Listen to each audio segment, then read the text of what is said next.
Hello everyone, I just want to tell you right away that if you're looking for someone who placed at the Indianapolis Regionals and is going to share their deck profile, or if you're looking for someone who got a top 48 and received their invite to the Nationals, that's not going to be me. This instead is a video for someone, for people who are looking kind of for a little bit of tips, some insight as to what it's like to go and compete at these larger events. If you're newer to the game, if you've just recently started to play more competitively, then this will be for you, because that's who I am. Just as a little bit of background, I started playing this game competitively, like actually going to locals, back in February or March of the year of our Lord 2022. So yeah, not the most versed, not the most experienced when it comes to going to these larger Yu-Gi-Oh events, these larger tournaments. And in general, I've been playing this game for only about 2 years, and in between that I had like months, like gaps of just not really picking up the game. But that being said, my very first deck that I learned how to play this game with is Tenyi Lock, not Tenyi Lock, just Tenyi Links. I was putting up boards with like Appaloosa and Crusadia, Avermax. Just, you know, a cool little strategy, very, very rogue, very inconsistent, very brickish, but still pretty cool. So I was over the moon when I knew that, when I heard that Swordsoul was coming out, and Burst of Destiny was right around the time that I started buying cards of my own. I was told to not buy, you know, just buy the individual cards because it'll cost you less, but you know, I'm a fairly impulsive person when it comes to purchasing anyway. That being said, Swordsoul is what I took to the tournament, and with my Swordsouls, I'd say I performed pretty well. I performed fairly well. I went 3-3-1. I dropped out after my third loss because, you know, it was a 3-hour drive to get back and I had work in the morning. It was a Sunday tournament, so I didn't feel too bad about taking the dropout from there. But 3-3-1, the results are as follows. Round 1 was against Adventure Punk. I took the 2-0 win. Droll and Lockbird, just insane. Just an insane card. DD Crow also helped me out there. And then a cute little interaction for any Swordsoul players. My opponent did banish my Blackout. Was it by Cosmic Cyclone? Maybe.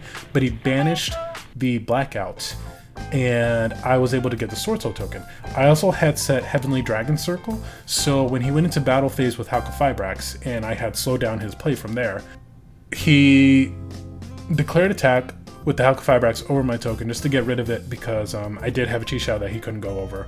So 1500 attack, and I flipped the Heavenly Dragon Circle on the declaration of battle. Tributed the token, and since it was a non-effect, I got the special summon from deck, and I chose Taya. Taya had 1500 defense, put it in defense, the attack was just going to bounce off, and I just closed out the game from there, because Taya, of course, as you may know, can activate its effect. Doesn't need to be summoned in order to activate its effect.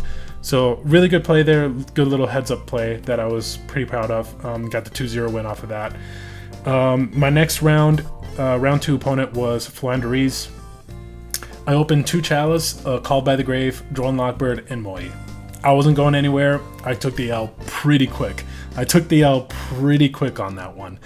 Then game 2 against him, you know, normal summon the or no, I think we went to standby phase. Whatever happened, he threw down the Dimensional Shifter. Cool. I normal summoned the Moi Veiler. Cool. I set the Blackout. I set the Chalice. Main phase of the next turn, Harpy Feathers Duster that he opened. Pretty quick 0-2 loss for me. Pretty unfortunate hands. And I was really hoping I could grind something out there, but no, just hands were really bad for me.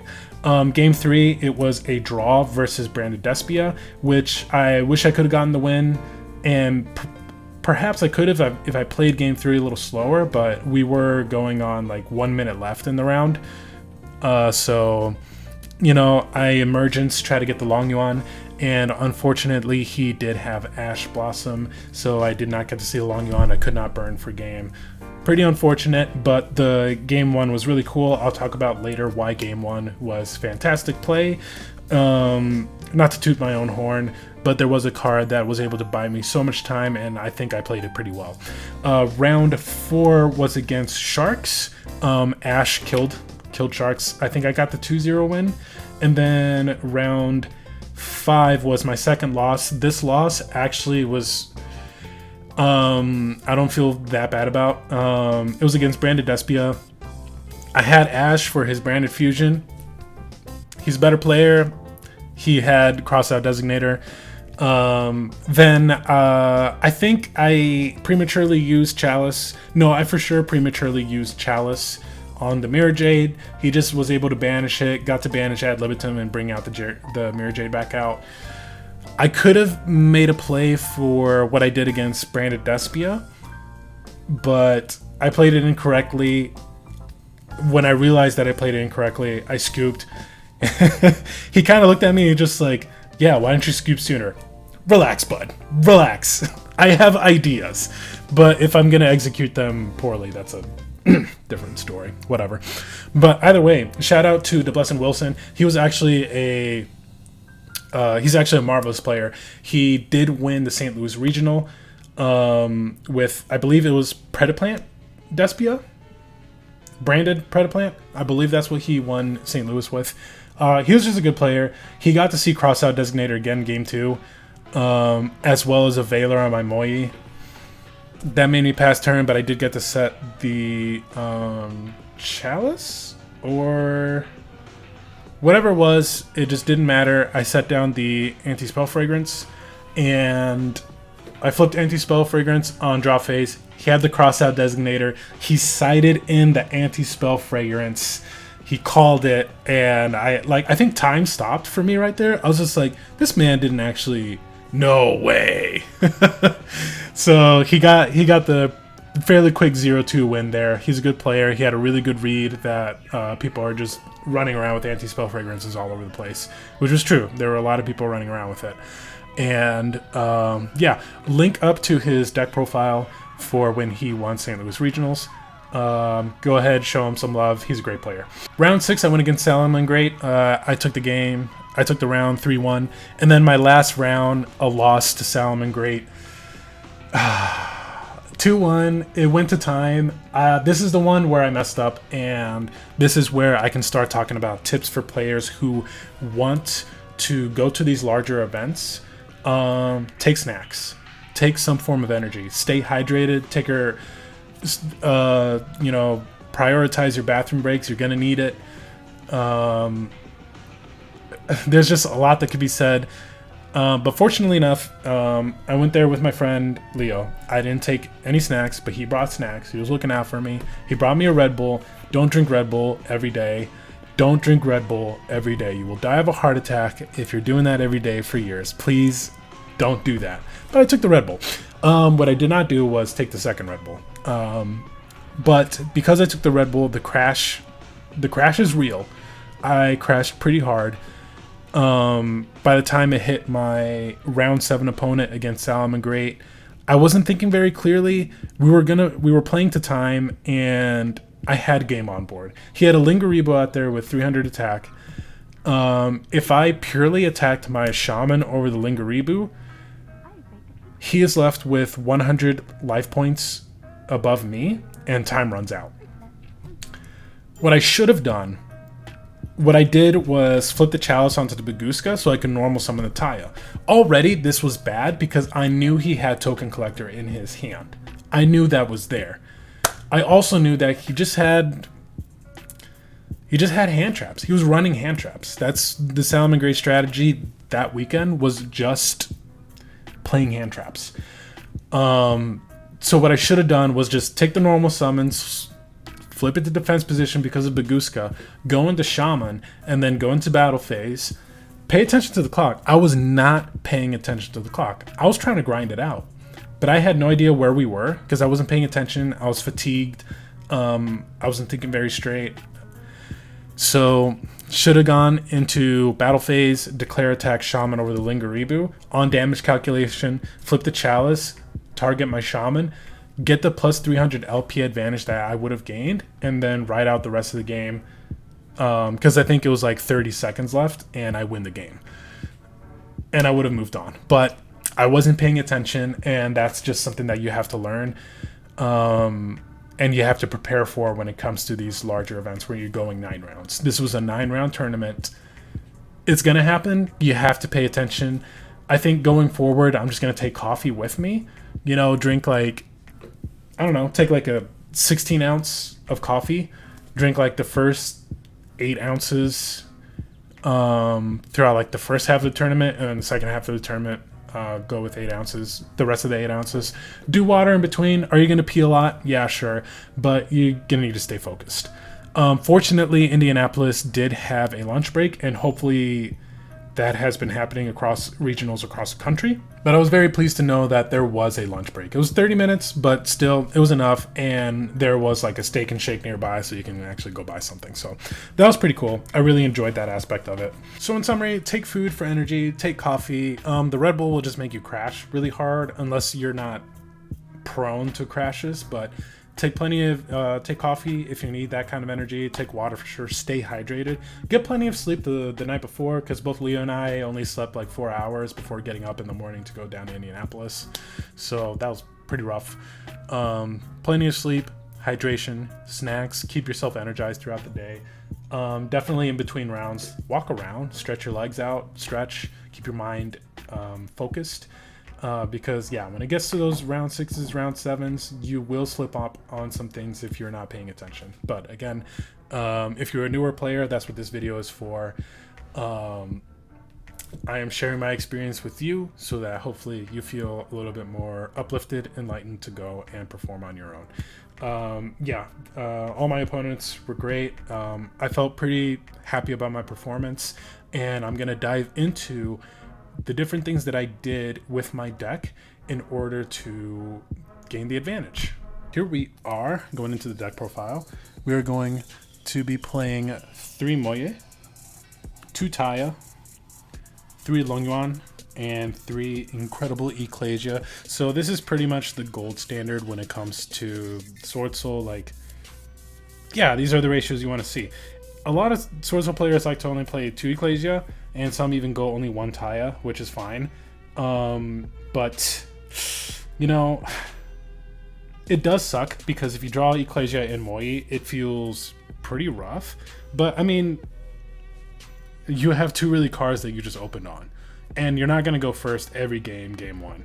So just having this on the special summon is just really good. If it gets ashed, it gets ashed, and also you have Moye there if you have another Tenyi. So I'm not too disappointed by it. What I was trying to do was 3 Taya with the Sacred Summit. That means I always have, not always, but there's a higher chance that I go for 3 Synchro board, but with a Blackout. But, you know, that can be outed a little bit sometimes. So it's not something that I really opted to go for. And quick little side note, yeah, I went for the Ecclesia All-Baz Matte. Very, very happy about this. So next we go 3 Ashuna, cover up Ecclesia's face, 3 Vishuddha, 3 Adhara, and Shtana. Yeah, this is pretty standard as well. Like, you don't really see a lot of people deviate from this. It could be the 1 Adhara. That's completely fine. You definitely always went 3 when Auroradon was still around. Rest in peace, bless up. But yeah, this is pretty standard. Having 11 Swordsoul cards and 10 Tenyi Monsters was pretty sauce. I really like having that ratio. You're just always opening up a monster, but like against that Flunderies game, maybe you only end up with 1 Moye and nothing else, so that's pretty cool. But on to the spell cards that we really like to see. The Swordsoul Sacred Summit, I like taking it. I think it's correct. 2 Emergence.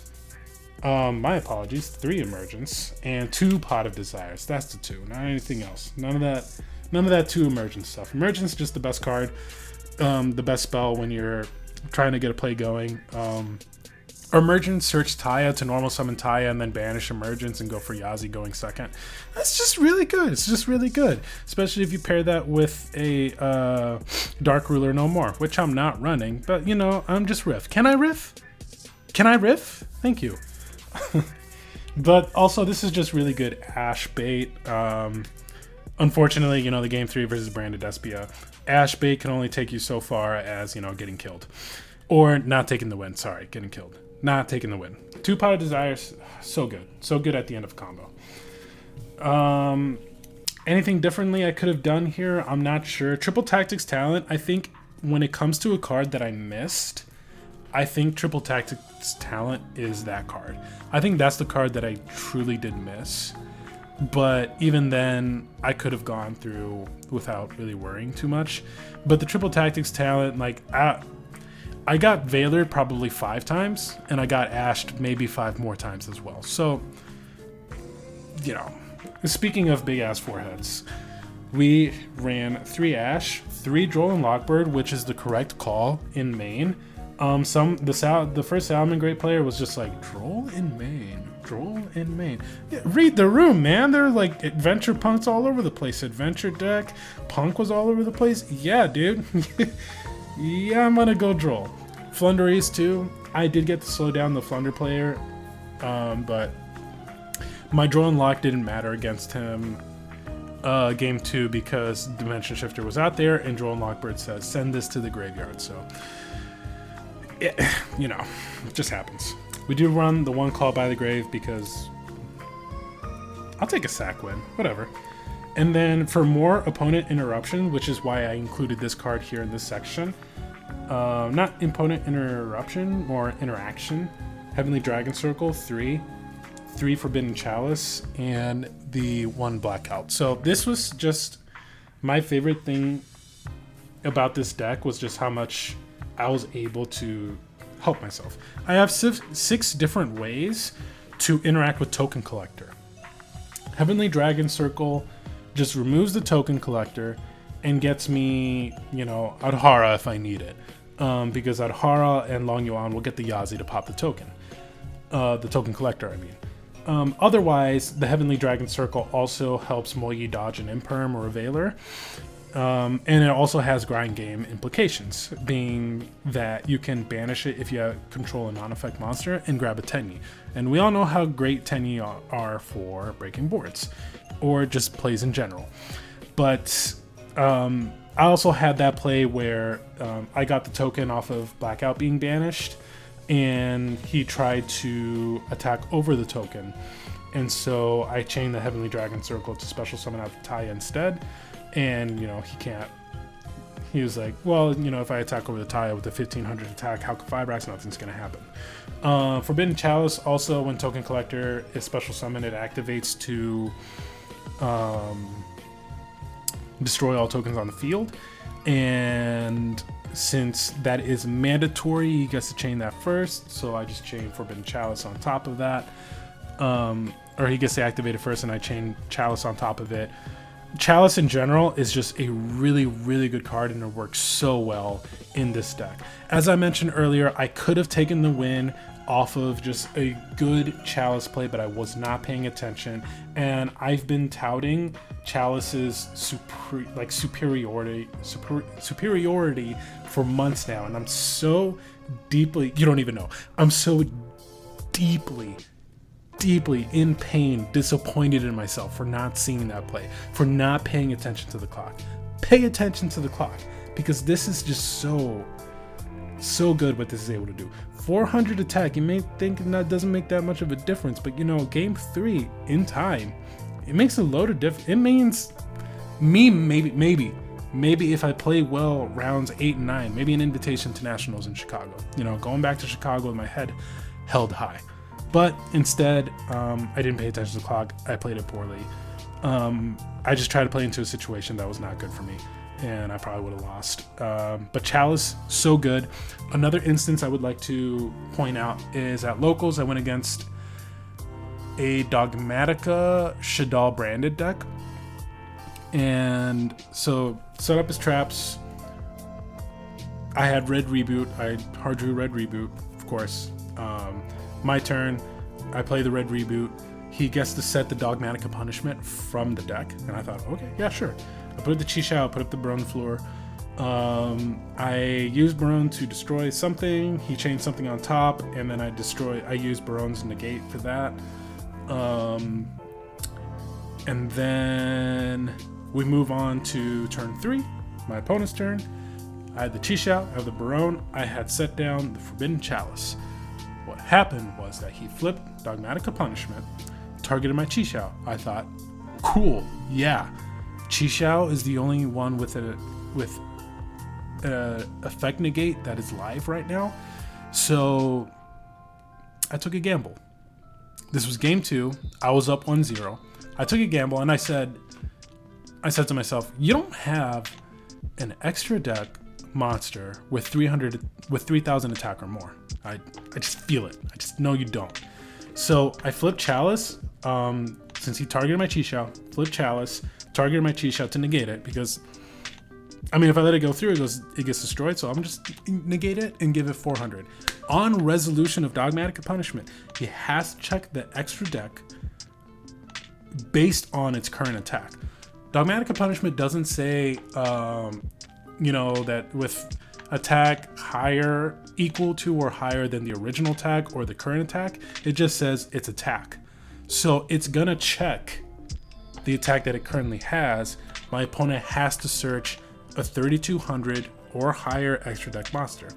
He looked through and he said, yeah, I don't. I'll scoop, game 2 goes to you. So Chalice just has so many cool implications. I'll talk its praises forever. But if I'm a Swordsoul player versus another Swordsoul player in the mirror match and they have Forbidden Droplet, I have lost to that before already. So yeah, the Blackout, we all know what it does. Don't ask me about it. Unless you don't. But quick note about Blackout, because I know people are confused. There's this Yugi boomer at locals who didn't know this, and I'm pretty sure to this day he thinks he's correct. He's not. Blackout will resolve as much as possible on resolution. So I target my monk and target opponents Kaiju and Alpha Master of the Beast. He uses Pancratops Tribute itself to destroy my monk of the Tenyi. Fine. On resolution, the 2 monsters destroyed. He argued, and we went with it, that because my target is not there anymore, it doesn't resolve. That is not true with Blackout. That is true for things like Imperm, because you have only one target. You have only one target. Imperm will not resolve. That's why Moya can dodge it. But with Blackout, it doesn't say on the card, destroy 1 more monster you control, and 2 cards your opponent controls, destroy all 3. You have to destroy all 3 in that instance. But Blackout does say, destroy them. It says destroy them. I don't know if this is going to catch focus. That's not going to catch focus. So, because it's destroy them, it will resolve as much as possible. If one of the targets is missing, fine, whatever. My monk of the Tenyi was going to be destroyed anyway. It goes, but the other 2 do destroy. It says destroy them, not destroy both, not destroy all 3. It says destroy them, so on resolution, it will resolve as much as possible. If one target is missing, whatever. If it's destroyed, banished, tributed, whatever. If 2 of them are destroyed, banished, whatever before resolution, that 3rd one's going to destroy anyway. So it resolves as much as possible, just in case anyone out there is confused about that ruling. So don't let a Yugi boomer bully you into that. Definitely go with your gut. We're going to get into the extra deck now. 2 Monk of the Tenyis, a Shaman. 3 monks did come up for me, and I hated that, but that was the one instance, and I think I won anyway. So, whatever. A Yazi, very good card, very important. A Dragite, I don't think I ever made this, but there are instances where I make that card and people fold. It's just such a good card. 2 Boxias, because I am running Chaofeng. Here's a Draco Berserker of the Tenyi, really, really good card. Chi-Xiao, 2 of them. There is that Chaofeng. I got to bring this out against the Adventure Punk, and I used it with Boxia. Yeah, I just couldn't use the effects of light monsters. Really good card. Burrow on the floor, 1 Changying, 1 Qixing, And the one card that just was insane in my round 3 game 1 duel or game against, what am I even saying? In my round 3 game 1 versus Branded Despia, Psychic and Punisher. This card is so cool. I think what I did in order to get it out was special summon a Vishuda from hand because I had no monsters. I think he cleared my board when it was my turn 2. And then I special summoned Ecclesia because he still had more monsters than I did. And from there, I made the Psychic and Punisher. My next play, I still had my normal summon, I do believe. My next play was to go into battle phase, and I attacked over... What did I attack over? Because at that point, I had taken some damage, some burn damage from Masquerade. So at the start of the damage step, I increased Psychic and Punisher so I can go over the Guardian Chimera, which you could argue I didn't need to do that because Guardian Chimera doesn't really do anything except for board break on my turn. Nevertheless, got rid of the Chimera, and then onto main phase 2, I do believe I normal summoned Taya. Or whatever it was that happened, I got a token out. Let's say I normal summoned Taya, I banished a worm, and then I got out the token. I used Psychic and Punisher because at that point I have more life points than my opponent. So I just took 1,000 off so that it could stay on the field. What ended up happening actually? So I ended up staying on the field. So what I did was pay 1,000, banish perhaps the Taya. I think I banished the Taya to also banish his Mirror Jade. Activates Mirror Jade, and then I went for Long Yuan. I special summoned Long Yuan because I still had that, crazy. And then I went into Cheng Ying, and Cheng Ying can't be destroyed. So I used its effect to dodge destruction, and Psychic and Punisher, of course, can't be destroyed while you have less life points than your opponent. So I don't know if I banished something else, but what ended up happening was that he went into battle phase and I boosted Psychic and Punisher's attack, and he used Despian Quietus to drop my Cheng Ying down to 0, which sucked because it had a 900 plus boost on it because of its passive, and yeah, it sucked. It sucked losing Cheng Ying right there, but Psychic and Punisher literally won the game on its own for me. I went into my turn 2, and I simply went into battle phase, declared its effect to raise its attack again. By this point, it was at 7,100 attack. Past turn, he couldn't do anything. He goes into, he like builds up like 3 or 4 monsters, fusion monsters, and he goes into battle phase, and I'm like, yeah, I'm declaring attack again. I think it goes up to 9,400 at this point, and he was like, okay, never mind, I'm not going to kill myself on you. Which he definitely could have. What he could have done was try to attack with something lower, but it would bring him down to like 100-ish LP, and then use Despian Quietus' effect to drop it down to 0 and then get win off of that.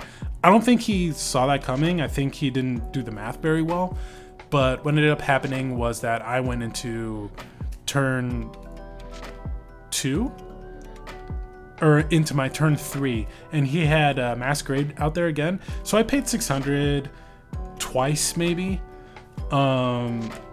just to put up something dumb, just so I could lose more LP, so that when I went into battle phase I just gained that much more. By the time I got into battle phase and I used its effect to gain up to 11,700. It didn't matter what I attacked over. He couldn't do anything. I just took game one. And then we had 18 minutes left in the round because that's just how long we grinded and we were thinking about it. But yeah, Psychic and Punisher is crazy. This is what I tried to bring out against Branded Despia game one, the second time that I took the L. And he was wondering, it's like, yo, what are you doing? Like, what are you... Shut up. Let me think. But ultimately I played it incorrectly. And yeah, just... If I got that out there, it would have been another situation where I'm just out grinding because it's a really crazy card and people were not taking kaijus. Not that I saw, but people were taking lava golems and sphere mode. But if that's the only card out there, who cares about lava golem? Who cares about sphere mode? They can't summon them, as you may know. But yeah, that is the deck profile. This is a really cool busted card. Any card that can build this should 100% do it. It has game winning potential. It has game winning implications. It just has got to be played. And finally, we are going to talk about the side deck. This swaps out with either Ash or Joel, but it will be 3 DD Crow. We have a Harpy's Feather Duster along with 2 Cosmic Cyclone for back row hate. Back row hate it. Raigeki was such a good call. I did get to resolve this a few times to devastating effect. Really, really good card. I loved having it. Red Reboot. Yeah, just really good. 2 Anti-Spell Fragrance. Too bad I never really got to use it to good effect. I mean, against Sharks, it did really well. It actually killed them. And then 3 D-Barrier. I don't think I ever got to see this and have it make that much of a difference. Maybe against, against Salamangreat, it helped. I called Xe so he couldn't go into Mirage Stalio and pop my cards. So that was pretty good. I was pretty happy with this side deck. I don't think I would have changed anything out. Raigeki, the 3 Raigekis could have been something else. It could have been Lightning Storm, but I thought Raigeki is just better. I don't know why. I just thought Raigeki's better. I just didn't read too many people going Solemn Judgments. The Burrow on the Floor is there, but you know, I do have Forbidden Chalice. And I do have ways to get that negate out of Barone sooner. Especially when it comes to Ecclesia.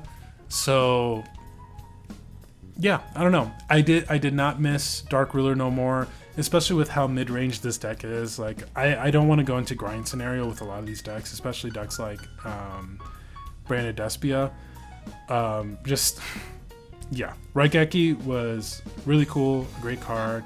Evenly matched would have been really nice too, but eventually just didn't get to do that. Because I didn't run evenly matched. But yeah, that is my whole deck. And I was happy with it. No real regrets on anything. Gotta say it. No real regrets. No regrets. All right, everyone. Thank you so much for tuning in for this video. I really appreciate it. I was very, very happy with the Swordsoul deck. Like I said, I didn't miss anything. I didn't miss anything. I didn't miss the Vessel. I didn't miss Valor, Imperm. There were instances where those cards would have been really nice, yes, but I was playing to my style of play, and I performed fairly well. But yeah, thank you so much. Thank you for tuning in. I am trying to reach 75 subscribers. Scratch that. I'm trying to reach 100 subscribers. So please go ahead and subscribe. Go ahead and follow my socials if you'd like. You know, they're up here. Where are they? Yeah, they're up around here somewhere. Follow my socials. I'm most active on Twitter if you want to, you know, talk some crap at me. I really appreciate that. My Twitch, twitch.tv/jfez8. Appreciate a follow as well there. And, you know, if you ever want to do a duel with me on Edo Pro, let me know. But yeah, thank you so much. Going forward, I am going to be doing a deck profile for Marincess, because Marincess is what I specialized on in the channel in the past, back when I didn't really know how to construct a deck that well. But now that the support has come out, yeah, I'm going to be doing some more Marincess and playing competitively with my wonderful little water lesbians. Until next time, thank you for tuning in and hope to see you around.